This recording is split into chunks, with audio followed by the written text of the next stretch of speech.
Well, Dave, thank you for coming on today. Welcome to the Real Estate Jam session. I've did a lot of researching on your background, and you may be the most interesting man in commercial real estate. You just need to hold that beer up, right? I was going to say the most interesting man in real estate. Yeah. And let's do the pose. Dos Equis. Wasn't it Dos Equis, right? That was the commercial. I believe so. That's right. I believe so.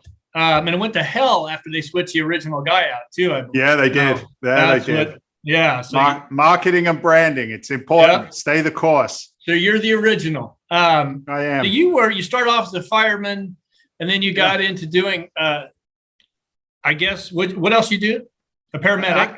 I was a fireman paramedic and a firefighter. Yeah. Then you're doing some construction work. Yeah. And then you ended up as a reality TV star on Flipping Boston, correct? Just happens. Yeah, just happened. Yeah. And now you're the CEO of Freedom Venture, a multifamily investment and development firm. So how did all this happen? How did you make this transition? Because you know what, Dave, I talk to so many people. How do I get started? Yeah. And you're a classic story of this isn't the path you headed down, but where you ultimately ended up going. So can you kind of give us a in-depth? Yeah, I'll try and be succinct. It's not always my strongest quality of being short valued rather than long-winded, but I'll do the best I can. It is today's my birthday, Joe. I'm 55 years. Yeah, thank you. Yeah, happy 55 birthday. Years old today. Happy birthday to me. You're not having margaritas and no. There's things to do. There's people to serve. There's business to build. I don't have time for margaritas. You got investors you got to report to as well. That's right. You got to sleep well, man. You got to sleep well at night. Look, that question is obviously put to me at the top of every interview or podcast. How the hell did you end up where you are, where you started back there? And it's a longer conversation, to be frank with you. I grew up in the south coast of England. My family's from London originally, and grew up in a southern countryside town. It was an overspill from London. Pretty much a blue collar guy. I refer to myself as a blue collar guy in a white collar world today. So watch out.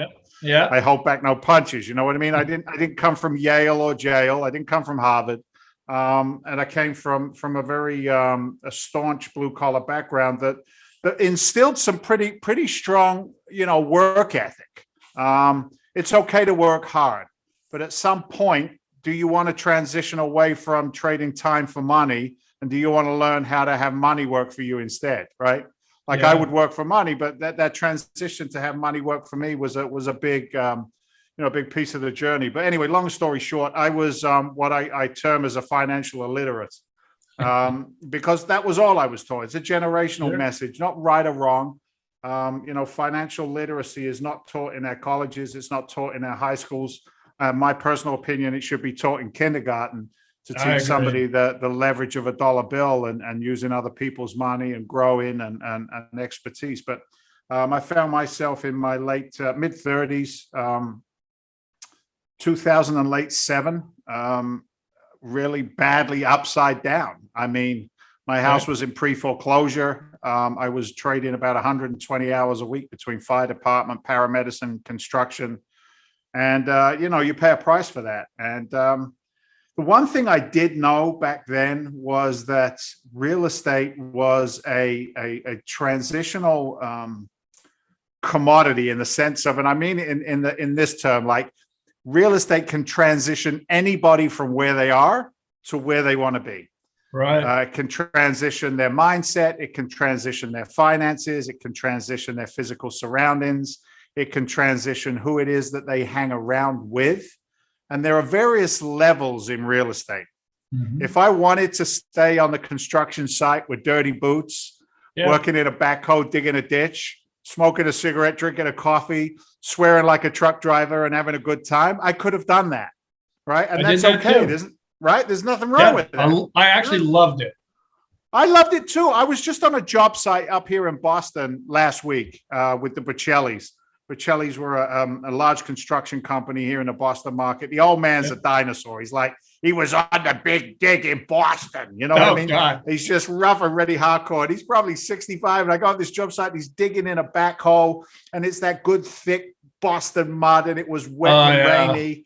And he gets off the backhoe, and one guy was cutting rebar with an angle iron.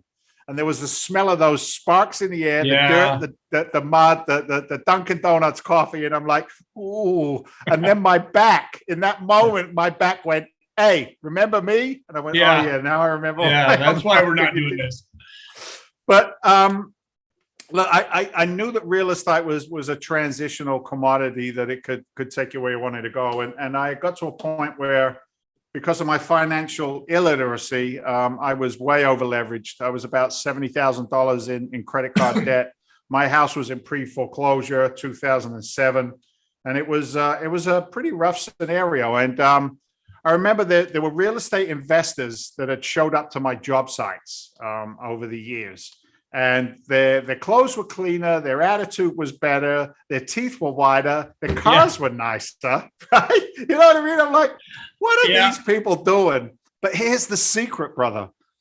When I asked them questions, I realized that they weren't that smart.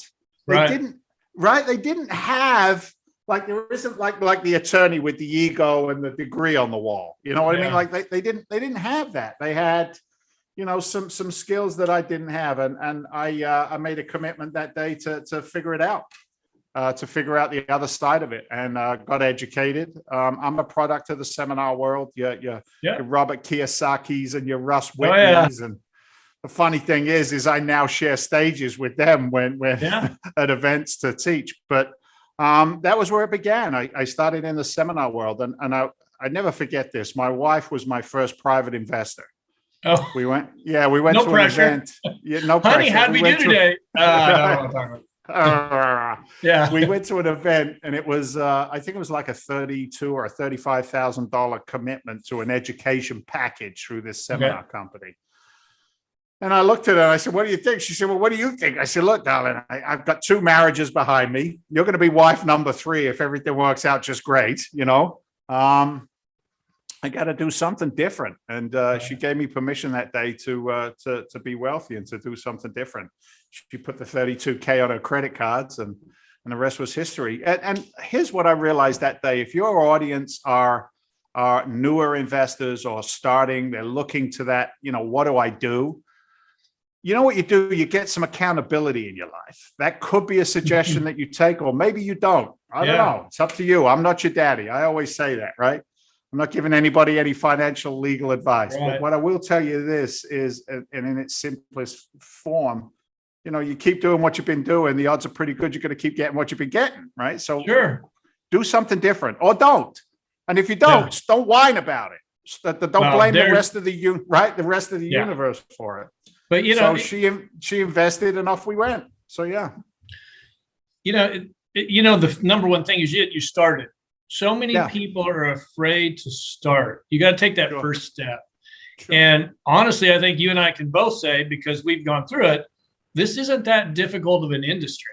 You can really learn it in a fair amount of time. You need to put the time into it, and you need to get started. You know what it is the start piece is the application. I've taught on stages with 16,000 people in an audience, and I've taught one-on-one and coached and mentored investment companies as well as individuals. And it's so interesting to me, and I believe you'll resonate with it, as will the people who listen to your show. But it's this simple, right? We're all taught that knowledge is power, right? We're taught that knowledge is power. If you want something done right, do it yourself. Like there's this misinformation. Knowledge is not powerful. Knowledge is only powerful if implemented. And it's the implementation and the start factor where, for some reason, it's another pandemic in this country, right? In the sense that it's okay to start something, but it's not okay to finish something. It's okay to talk about something, but it's not okay to step into it and do something. And it wasn't until, it was, like I said, 32 grand on my wife's credit cards that I started, because up until that point, I'd done a lot of complaining and whining and blaming and looking out rather than looking in. It's always easy to blame somebody else for my circumstances. But anyway, we started, and I did my first transaction, a little wholesale deal for $5,000. And it was right as the market was shit in the bed. It was funny. People used to say to me back then, what do you do? I'd say, well, I'm a firefighter and a paramedic. but I'm also a real estate investor. And they go, oh, I'm sorry to hear that. Oh, that's terrible. Stay in the Yeah. market. Blah, blah, blah. But look, man, I had learned from, people who have been doing real estate at various levels and degrees. I had learned that, you make hay while the sun shines, and that there's a play for every season. And back then, 2000 and late 7, 8, 9, 10, we all know what the game was. It was short sales. It was loan modifications. It was, buy at 20, 30% below market value to be able to get to market value on the backside and hope that it doesn't keep on tanking as you're going. Yeah. And, I did Fun 5,000. Yeah, right. Look, man, there was such a transference of wealth back then. It was unbelievable. Yeah. Unbelievable. Now, how did you... Blackstone didn't even touch real estate until they started to see all the opportunity there. Yeah. Yeah. The opportunity was involved in it. So it was crazy. Now, how did you get it started in wholesaling? I get a good number of new people say, I'm going to start wholesaling. What was your step or your path? Yeah. The people who say I want to start with wholesaling are the people who are too scared to do the business. They're also sold a line of crap that says wholesaling's easy. It's no money down. It's the quickest way to a $5,000, $10,000, $20,000 paycheck. And that's really BS. To be a great wholesaler, you got to be a great rehabber. So for me, it was making a lot of offers based off intelligent numbers, not just lowballing offers because I could. The challenge in wholesaling is, especially in this market, the market's so aggressive that wholesaling is really a challenging business because the seller's going to take every dollar off of the bone that they possibly can. They're not going to leave enough meat on that bone, even if they're in a distressed scenario, right? Right. So wholesaling requires excellent deal analysis skills. And the majority of the wholesalers out there don't seem to understand that. They don't seem to understand that they need to know their construction costs, their cost of capital, cost to buy, cost to sell, commissions, insurance costs, 10%, variable in your construction, 15%, you got to know your numbers. You got to know what a true property is valued at. So wholesaling for me was the ability to really fine tune my market knowledge. When I started in Lynn, Massachusetts, where I served as a firefighter and a medic, I could tell you the price of every house on every street within, 3 or 4%. Yeah. That's a skill, right? That's time. It is. You got to build it. Knowing the streets. So, making offers and then at the same time being in a strong enough position to know who the players were in that market who would take that contract from me quickly, right? Mm-hmm. A good deal only lasts 24 hours. If it's been around the block more than 24 hours, it's not a good deal. It's time to move on.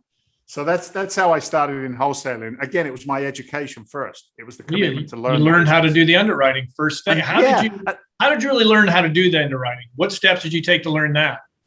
It was the classes that I took. So I like I said, I went in with a seminar company, and that was big picture. It wasn't detailed.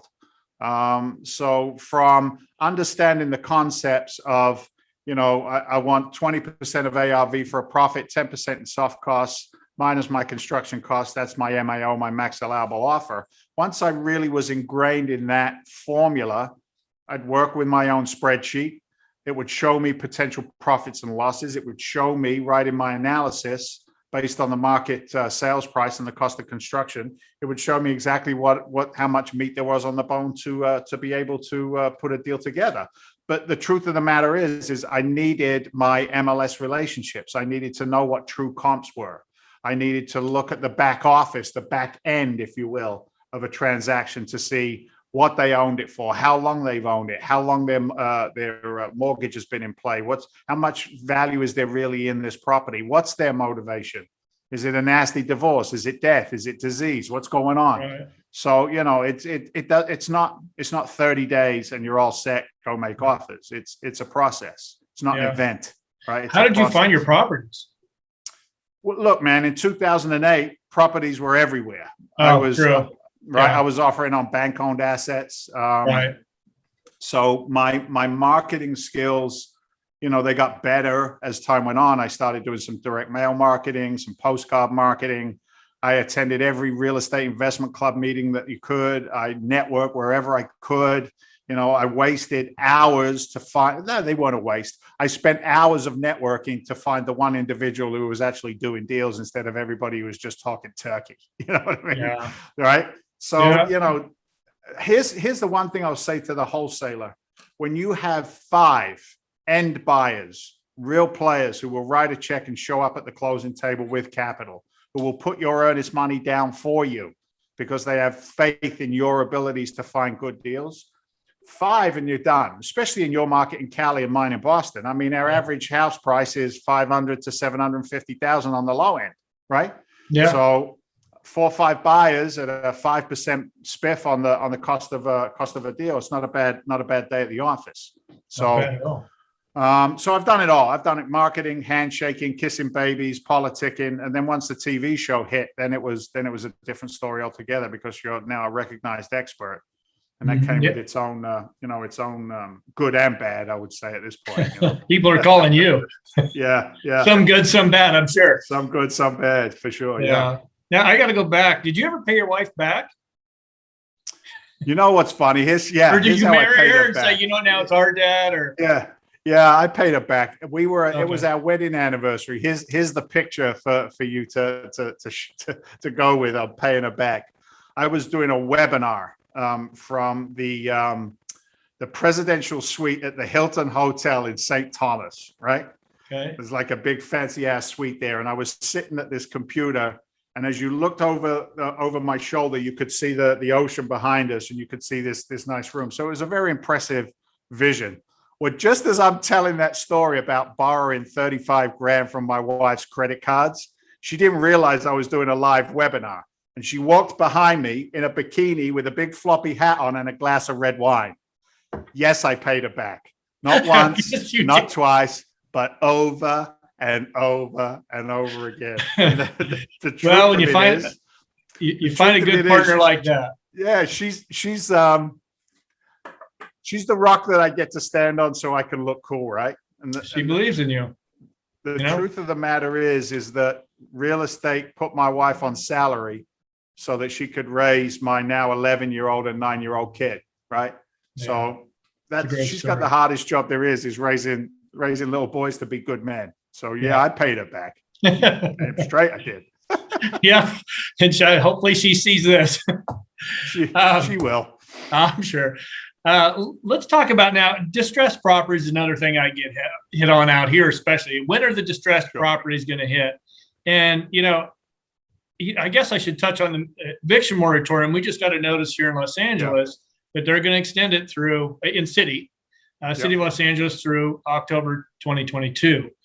Shocked a lot of people. Has the eviction moratorium affecting any of your investments at this point? Yeah, no, great questions. No, I liquidated everything that I had in my own personal portfolio for buy and hold because some idiot wanted to pay me way too much money for it. That's a tough problem. You know what? That's it. That's a tough problem to have. Look, here's the thing with my take on the eviction moratorium. You got two things going on here. The eviction moratorium and then also the mortgages. Right. What's the word where you don't have to pay your mortgage? Anyway, brain fart. It's okay. Evictions and also mortgages. Mm-hmm. So here's my take on it. We're going to see in the single family distressed market, I anticipate something maybe 24 to 36 months out. The reason being is they've pumped so much capital into the marketplace. Just because they didn't have to pay their mortgage, it didn't mean that they weren't still earning some kind of income. And what they've done is they've reinvested a lot of that money into upgrading the homes. Right. So things will be different in 2 years. We don't have to worry about 2 years from now. It's today. It's instant satisfaction. So that 2 year, 3 year mark, when the reserves are no longer there in the single family business, I anticipate us seeing some kind of distressed single family asset coming in. The other thing the thing that's interesting on the rental side is that in commercial real estate, we make our money on the buy side. We realize the profits during the course of the hold and then the disillusionment on the back end when we sell. That tenant base is so strong. It's got at least a 10-year absorption rate just on tenancy to allow us to put some pretty strong assumptions in place not being concerned with the rental market. Now, Right. the disclaimer I'll put on that is very simple. On the rental market, if when a developer or a syndicator or a fund manager like myself puts an offering together, if I'm using overly aggressive rent increases as part of my pro formas, that's a huge red flag. Huge red flag.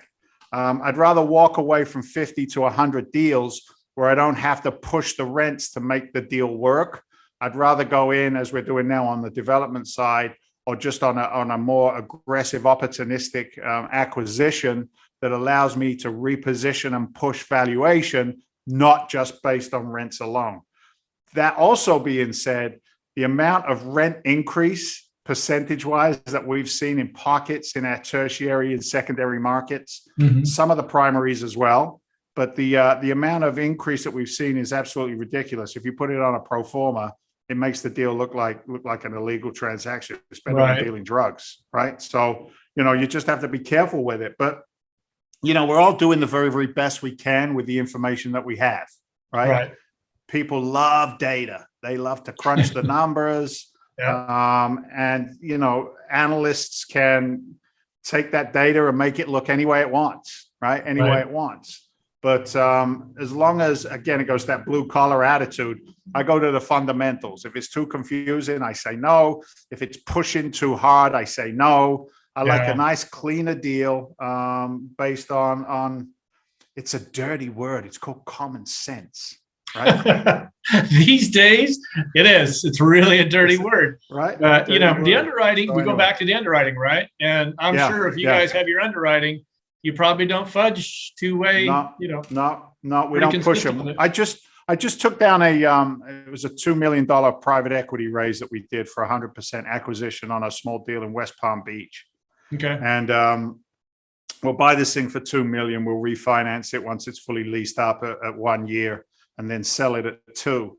But when I was looking at my team's underwriting, they put on a 5% rent increase year over year. And I immediately red flagged it. I said, what are you guys doing? Stop cheating. What are you doing?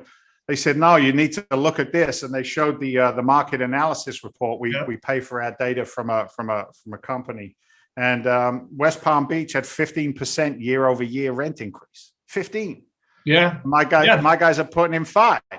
And I'm like, we usually put in 3, but I could see why 5 would work, right? Yeah. So you got to make an argument. You got to make an argument for your underwriting. You got to make an argument for when you're pushing. And you're going to make an argument for when you're holding back. And I think investors appreciate that more. Well, so anyway, that's my take on it.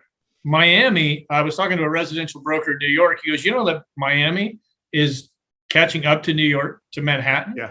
And then I couldn't believe the pricing has increased that much in Florida. We all my business is in Florida. My partner, I'm in Southwest Florida, Cape Coral. I'll go all the way up the top of the Panhandle. But anyway,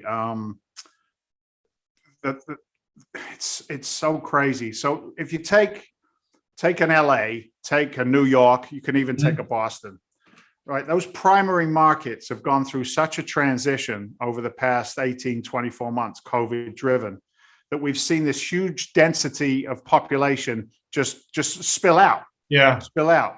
If you go to Connecticut right now, just outside of New York City, the valuations went through the roof. You got like a 30% increase in property valuations in Connecticut. So then you've got that Connecticut market that said, you want to pay me how much for my house? Then buy it, you crazy New Yorker. Now that Connecticut population has now had to filter out. And they've gone south. They've gone to the Carolinas. Some have gone into those Texas markets. And it's the same in all markets. Doesn't matter whether it's California going to Arizona going somewhere else in the Midwest, or whether it's us in the Northeast heading south. Massive population, something ridiculous like 1,500 a day are moving into Florida.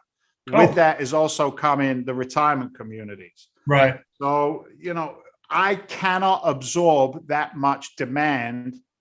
Even if you wrote me a check for $500 billion, give me $1 trillion of that Biden money. I've got my own stimulus plan going on. You know what I mean? Might be a little wiser, huh? Right. Yeah. And I think we can play it a little better, right? Put it in real estate. Yeah. So look, it's that migratory pattern that we get to see. And then for us as investors, it's those points of inception. Where am I going to get in there? I don't want to Right. get in too early. I don't want to be a groundbreaker and you know, take all the arrows and the hits. I want Sure. to just be behind them. And you know, that's the game that we play. It's not even Yeah. real estate anymore. It's finance, it's analysis, it's underwriting. You know, It it's is. an interesting world They're for sure. just, we have a commercial brokerage here in Los Angeles, Commercial Brokers International. And I just am amazed how much money there is out there chasing deals. Sure. I mean, it's got to be tough. And so you're going to have to be new investors have to be prepared. They have to have, just like you did, they've got to get their information put together, know how they're going to underwrite these assets, get your investors in place before they even start. Otherwise it's a battle, because experienced investors like you are out there chasing deals. Now you guys just strictly focus on commercial. You don't do single families anymore. You got to put a single family deal in front of me that is an absolute lay down no brainer. I'm not chasing that. I'm not chasing it. So, and here's the reason why. Because I'm going to take those deals that they're buying now and that they're chasing now that they can't afford. I'm going to take those in 24, 48 months in that window. And I'm going to make my money again in that cycle, just like we did, 12 years ago, 2008, 9, 10, right? Yeah. If you follow the trends in real estate, the single family goes up and then it goes down. Right behind that is commercial. Right behind that is leisure and hotels. And right behind that is light industrial. And they all follow, a 12, 15, 16-month cycle, no matter whether it's a pandemic or financial crash that we went through in 2008, savings and loan in the 80s, gas embargoes in the 70s. History is a beautiful thing. The one thing that I don't think anybody is laying enough weight on is the fact that we have not pulled the Band-Aid off of this COVID crisis. We just keep on throwing more money at it, putting more Band-Aids or face masks on it, and, trying to push away the inevitable. Trust me, when the shit hits the fan, Biden will be in the ground. It won't matter. He's already 922 years old. You know what I mean? And tell me how you feel, Dave. Oh, did I say that out loud? I'm talking to California. I'm allowed though. I'm in Massachusetts. I can show my dissent. There you go.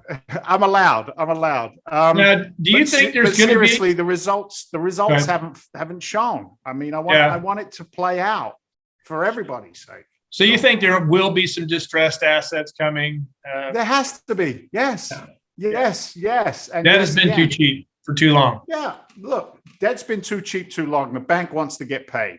And when the bank wants to get paid, they will get paid.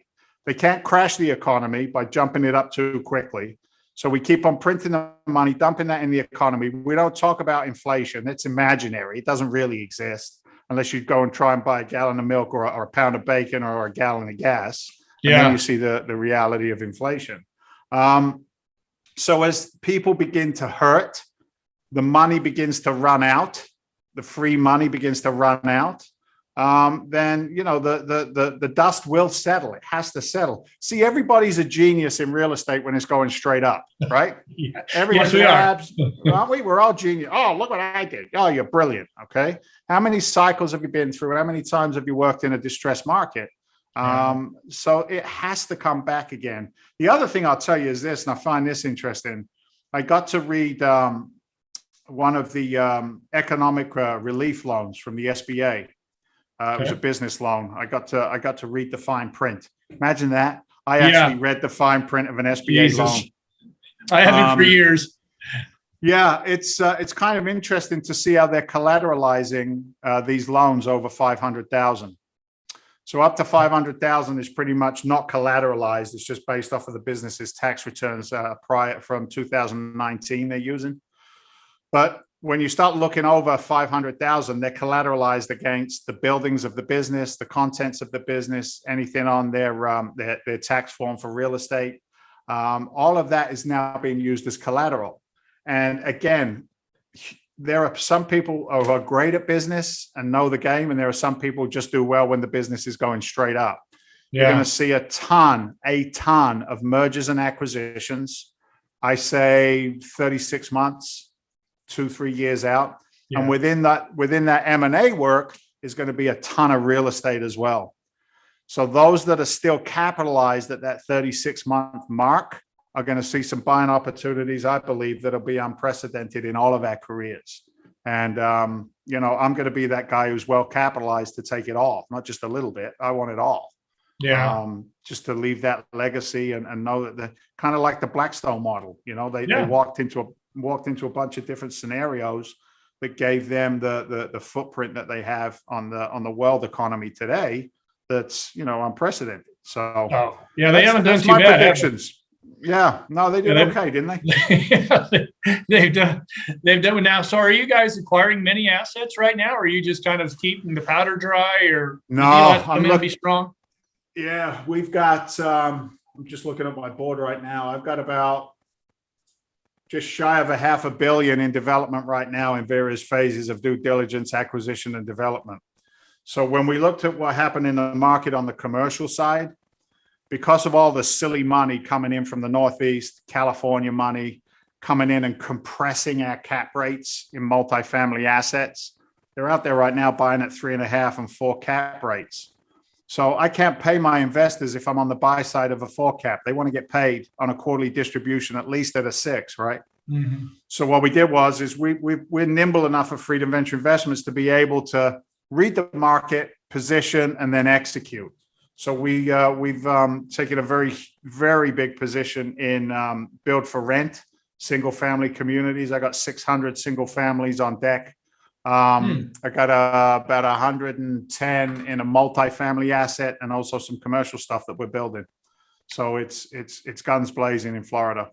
Okay, that's all Florida. Yeah, the growth there for that build for single family build to rent. Yeah, it's got to be so strong. I tell you, we picked up a piece of dirt on McGregor Boulevard in Fort Myers, and it was zoned commercial. We're actually building our international headquarters there, Freedom Plaza. We're going to break ground on that in the next 30 days. But the interesting story is, you talk about wholesaling, right? And now we start talking about $500 million worth of real estate. For those of the folks that listen to your show, my first deal was a wholesale transaction for $5,000. Now, this piece of dirt on McGregor Boulevard, I control it with $700,000. I only put $70,000 down, 10% of acquisition just to hold it. The entitlements are already complete. I talked to my partners the other day. I said, what's the wholesale value of that dirt right now? And my partner, Walter, he said to me, well, it's funny you should say that. I got a phone call today from a developer who wants it from us with the entitlements, and he's prepared to pay us 1.7. Oh my God. 1.7, right? So being in the right place, controlling for 7, I could flip this thing in, 45 days? Mm-hmm. I could flip it now for 45 days. I could flip it and make $1 million. It's still wholesaling, but that's how busy, that's how competitive, that's how, just engrossed the market is down there right now. So it's an exciting time. My other partner just moved down there, and I'm stuck up here in Boston, and they're in the sunshine. I'm like, waiting for the winter, huh? It'd be nice and cold. That's right. And you don't have Tom Brady. Why? See ya. I gotta go. Yeah. He's in Florida. He was smart enough to move. The hell's wrong with you? Yeah, he was. Did you watch the game this week? I watched some of it, actually. Yeah. It was a little late for me. I guess it was 1 field goal, and we could have beat Tom Brady, and we missed a 25-yard field goal. It was, what I saw was pretty amazing. It just, that goes back to somebody that just, like yourself, has worked hard to get there. Really came from, I don't know, coming out of Michigan, was he third string, fourth string? Yeah. Learned the ropes. Look at him now. Did you ever see his Columbine videos? No. Oh man, he looks like a skinny piece of green bean. Does he really? He looked horrible. Couldn't run. He had like the chunk. How some guys have like chunky thighs. Yeah. And they have nothing up top. He was that guy. Like he was all button thighs and no upstairs. And I'm like, how the hell did this guy ever turn out to be the quarterback that he is today? It's amazing. Yeah. I got to see him in the Super Bowl against the Seattle Sea Chickens, the Seahawks. Yeah. I got to see that game where Malcolm Butler grabbed the ball on the goal line and we won the Super Bowl. I was there in Arizona. So, were you really? yeah, I had my bucket list. That was a great day. Me and my wife. Yeah. What an real estate paid for that too. It was a business. It was a business deal. So it was a business trip. It was a business trip. It's a write-off. That's a well, I think, I love the fact you're willing to come on today, Dave, and tell us about your story, because I think people need to understand that this business is a doable business for most people, right? If you have the will, you've got to be willing to learn. You've got to be willing to work, stay focused. And, it's a great business and you can do very well. If I could give anybody like the secret sauce, right? Yeah. Like everybody wants the secret. What is it? What's the secret sauce? For me, it was coaching. It was finding somebody who I could pay. Like an investment requires capital to go out for a return to come back, right? Yeah. Capital going out doesn't always mean an investment means capital coming back. It's knowledge, it's accountability, it's implementation. And that's what I got from my coaches early in my career. I invested the money for their time, their success, their systems, their strategies, their processes.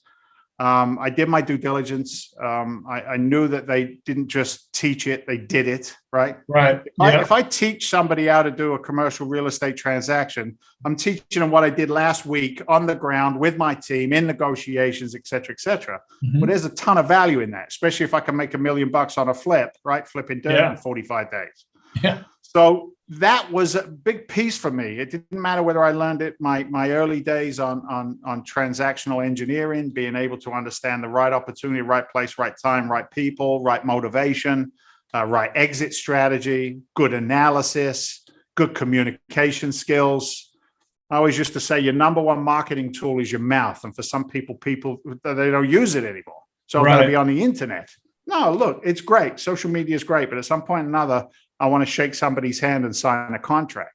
So being able to be coached and be coachable is a critical piece of my success. I know that for a fact.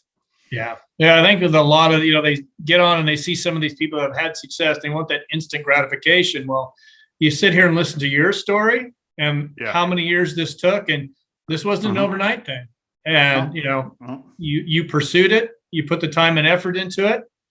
And, if you're going to work at this an hour a day, 2 hours a day, 3 hours a day, it's going to take you years to get started.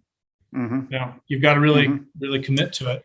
It's interesting, right? A guy said to me one time, real estate investing, financial freedoms, financial wealth and health, for example, he said, just because somebody needs it doesn't always mean they're going to get it. Right. And I said to the guy, well, what are you talking about? He said, it's like trying to shove a hamburger down a guy who's not hungry. Right. Right. And wealth and real estate investing, people, if they're not hungry for it, if they're not motivated, if it's not fun, look, man, it doesn't, just because something is hard, it doesn't mean it can't be fun. And that's the thing. Can you find the right people around you starting in this business that are not only kick-ass at it, can execute on any scenario, but are good people? Yeah. They tithe, they take care of each other. It's not ego driven, right? It's people driven. People first, profit second. Can you have fun doing it? If you watch the episodes of Flipping Boston, we had a blast. It was fun. You want to go do it every day. There was some shit behind the scenes that wasn't, but nine times out of 10, it was a fun day. It was, look, I was miserable enough in my life. I don't know if your listeners resonate with this, working for somebody else. I figured out, once I stepped into entrepreneurship, I figured out why I wasn't a good employee. Oh, yeah. Because I don't like being told what to do. Yeah. No. Exactly. I was the same way.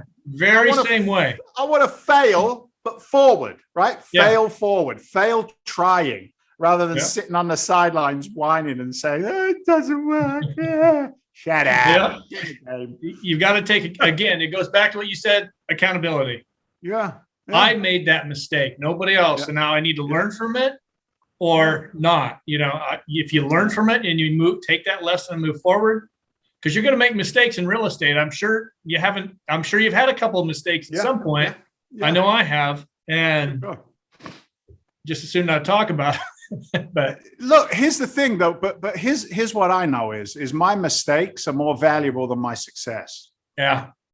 All right. Yeah. Let that one sink in for a second, because we spend our whole lives, or we tend to spend our time avoiding pain and avoiding mistakes. Well, pain and mistakes are purposeful. They're there for a reason. Yeah. They're there to teach us something. Don't touch the stove. It's hot. Ouch. Yeah. Last time I touched that stove, it was hot and it hurt. I think I won't do it again. Right. Mm-hmm. But you got to have that initial ouch moment to move you forward. So don't avoid pain.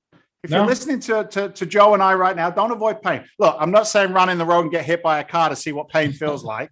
Let's use some common sense. Common sense again. But look, there's two ways of doing it as well. It's like you can experience all your own pain, financial, emotional, spiritual, mental. You can experience all of that. And I recommend that you do experience some of it. Sure. But what I did was, again, with mentorship and coaching, was I paid for somebody else's mistakes. Yeah. Here's $5,000. Don't let me make that $50,000 mistake that you made. Yeah. Right.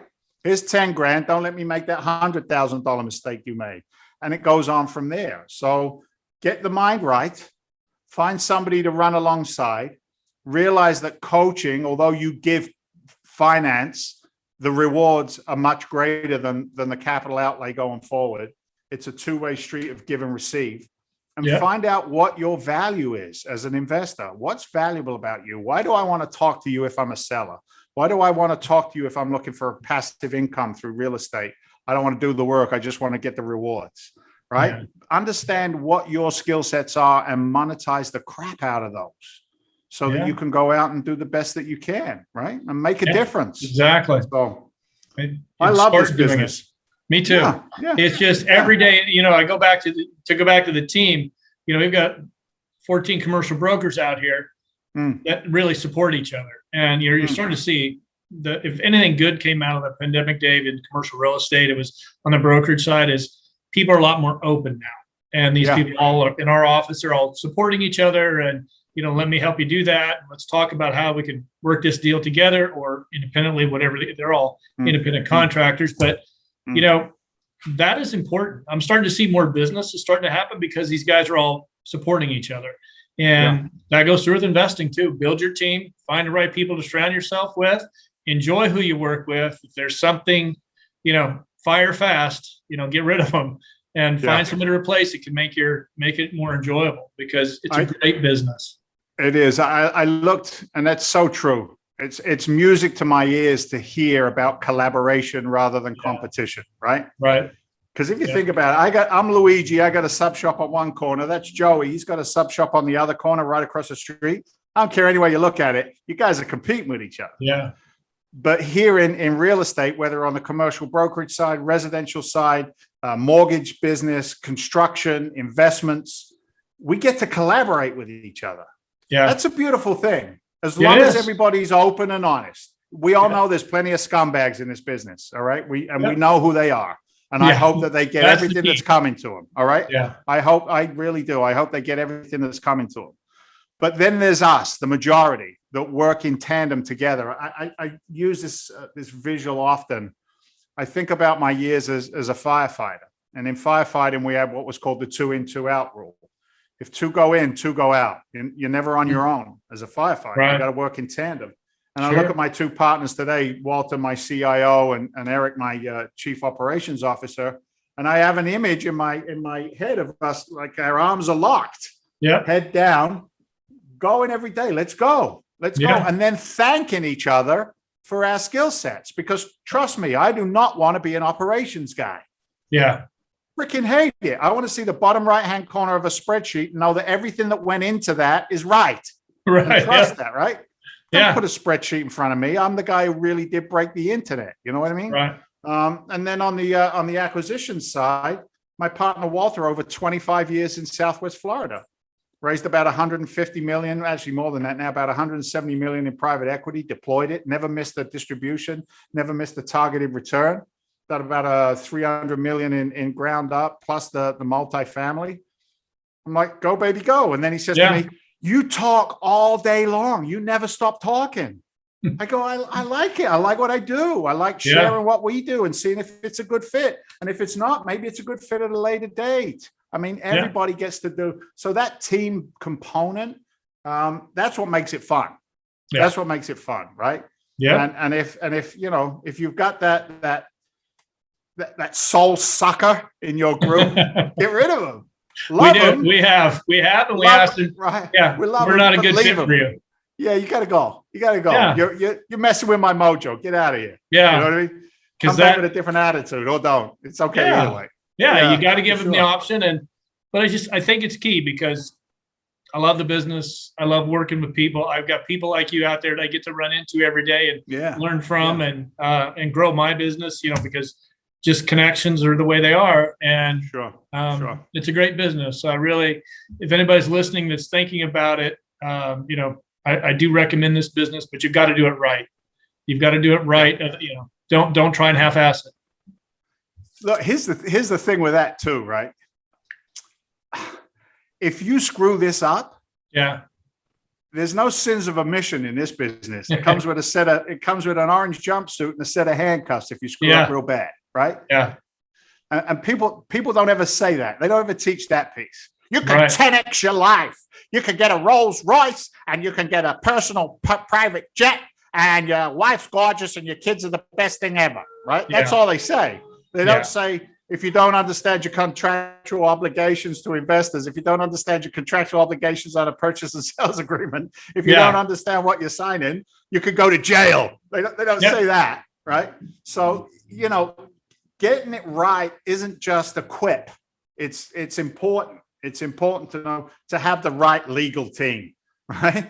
Do you have the right legal representation? I think California is the same as us. We're a title state. So we close with, we close with our attorneys. So, you know, having that somebody to watch your back so that you can be the best you can be is important. Building that team, identifying it, asking a lot of questions, and then doing it.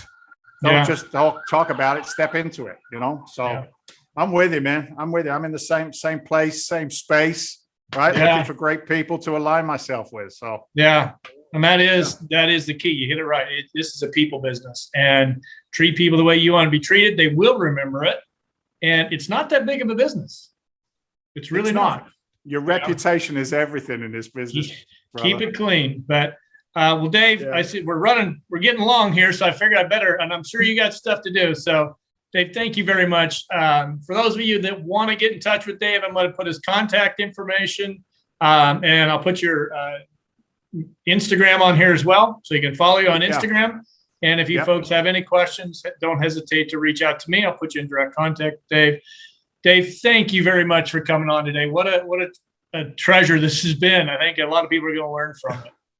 So I hope so, Joe. I get off on tangents sometimes, brother. I gotta stay focused. Not my best skill set, but I do the best I can. Good, man. You've got a lot to offer people, and so I'm glad that you have the passion for it, and it shows. And I think people can really learn from this. So thank you very much. Thank you. Good luck in your business. I appreciate you. Take care. Thank you.